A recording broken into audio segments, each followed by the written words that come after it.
Welcome বন্ধুরা, আজ আমি আপনাদের সঙ্গে শেয়ার করব একটা রেসিপি যেটা আমি আজকে ট্রাই করলাম। লাউ পাতা দিয়ে ভেটকির পাতুরি, যার জন্য ভেটকি মাছ বাজার থেকে কিনে এনেছিলাম।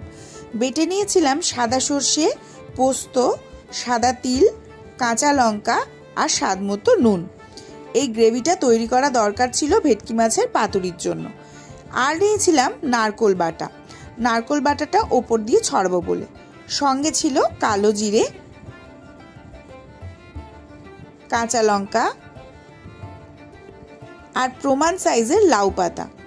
একটু বড় চেষ্টা করেছিলাম, খুব একটা বড় পাইনি, তবুও মোটামুটি যা পেয়েছি তা দিয়ে কাজ চলে গেছে। সঙ্গে ছিল সর্ষের তেল। ভেটকি মাছের পাতুরিতে খুব প্রয়োজন সর্ষের তেল। আর এই সুতো দিয়ে ভালো করে বেঁধে নিয়েছিলাম। এবার একটা পাত্রে এই ভেটকি মাছের ফিলেটা নিয়েছিলাম, যেটা আগে থেকে ম্যারিনেট করা ছিল পাতিলেবু, নুন আর গোলমরিচ দিয়ে। এই পাত্রে ভেটকি মাছের ফিলেটা নিয়ে তার উপর আগে থেকে যে বাটা মশলাটা ছিল সেটা ভালো করে মাখিয়ে নিতে হবে, ঠিক এইভাবে, যাতে পরিমাণ মতো মশলা পাতুরির মধ্যে ঢুকে যায়। এবার লাউ পাতা হাতে নিয়ে তার মধ্যে ভালো করে একটু সর্ষের তেল মাখিয়ে নিতে হবে।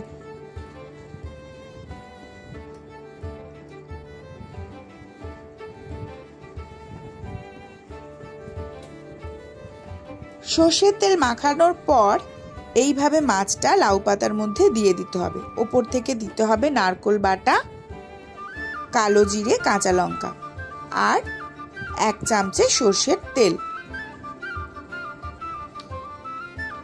মাছ দেওয়ার পর লাউ পাতাগুলোকে খুব ভালো করে মুড়ে নিতে হবে।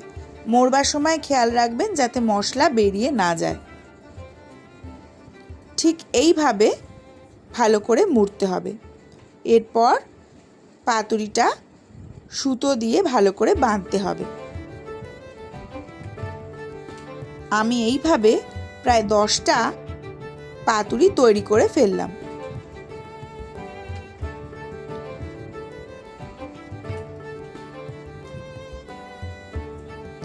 এবার ফ্রাইং প্যানে সর্ষের তেল নিতে হবে। সর্ষের তেল একটু গরম হয়ে গেলেই একটা একটা করে পাতুরি এইভাবে বসিয়ে দিতে হবে। একটু থালা চাপা দিয়ে দিলে রান্নাটা একটু তাড়াতাড়ি হবে।